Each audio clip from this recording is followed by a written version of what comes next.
New York में तारीख बन गई है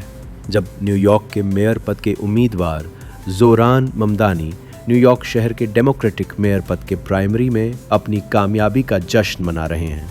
जिसके बाद वो शहर के पहले मुस्लिम मेयर बन गए हैं। ममदानी की जीत ने अमेरिकी सियासत में खासकर डेमोक्रेट पार्टी के हलकों में हलचल मचा दी है,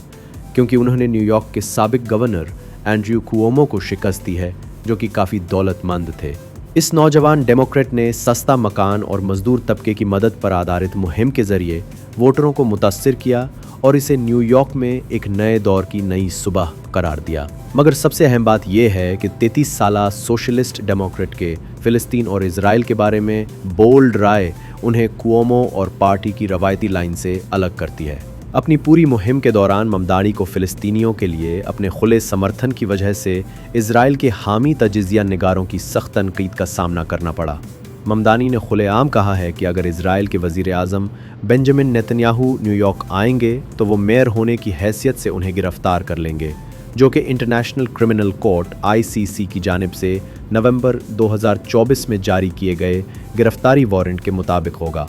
इसके बरक्स डेमोक्रेटिक इस्टेब्लिशमेंट के हिस्से एंड्रयू कुओमो नेतन्याहू का दिफा करने वाले और गिरफ्तारी वारंट की कानूनी हैसियत को चैलेंज करने वाले वकीलों के इत्तेहाद में शामिल हो गए।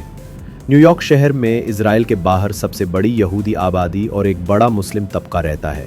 बहुत से वोटरों के लिए ये इजराइल फ़िलिस्तीन तनाज़ा एक मरकज़ी मसला बन गया है, खासकर गज़ा में वाक़यात पर अमेरिका के रद्द अमल को लेकर जारी बहस के दौरान। उनकी कामयाबी के बाद ऑनलाइन रद्द अमल में इस बात को उजागर किया गया कि इस चुनाव के नतीजे का मतलब है कि नौजवान मुख्तलिफ नस्लों से ताल्लुक़ रखने वाले प्रोग्रेसिव लोग अब नरसंहार से तंग आ चुके हैं, और ये इस झूठ के ख़िलाफ़ एक वाज़ेह जनमत है कि इजराइल की तनकीद करना यहूदियत दुश्मनी है। अगर आप ज़ोरान ममदानी के चाहने वालों में से हैं तो उनके फैंस चैनल को ज़रूर सब्सक्राइब करें, और अगर आप उनके नज़रियात से इत्तेफाक नहीं रखते तो डिस्क्रिप्शन में सिर्फ नो लिख दें। वैसे उनके समर्थक चाहें तो पॉजिटिव कमेंट